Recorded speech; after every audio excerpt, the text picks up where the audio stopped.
এবার তুই বল, এই তোর জার্নিতে কিছু এমন এক্সপিরিয়েন্স অন অফ স্টেজে তুই তোকে ফেস করেছিস, একটা দুটোই বল, যেটা মানে খুব তোকে নাড়িয়ে দিয়েছে, মানে why this has happened with me?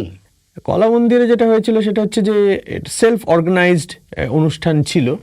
মানে তখন আমাদের দুটো গ্রুপ ছিল, একটা ঝঙ্কা শিল্পী গোষ্ঠী যেটা বাবা মায়ের গ্রুপ, মা তখন মারা গেছেন, সো বাবা আছেন, তো তাদের গানগুলো নিয়ে আমাদের একটা অনুষ্ঠান ছিল যেটা আমি পরিচালনা করছিলাম।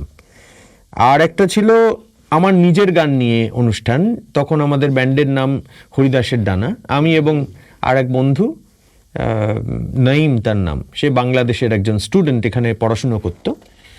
তো আমাদের দুজনের নেতৃত্বেই এবং অন্যান্য নানা রকম জিনিসপত্র সেখানে বাজছে, অন্য মিউজিশিয়ানসরা আছেন। তো সেই সেট আপ, সেখানে সেই পারফরমেন্স ছিল। কিন্তু আমরা আমাদের অনুষ্ঠানের অ্যাট্রাকশন হিসেবে অঞ্জন দত্তকে নিয়েছিলাম, তিনি আমাদের মেন আর্টিস্ট।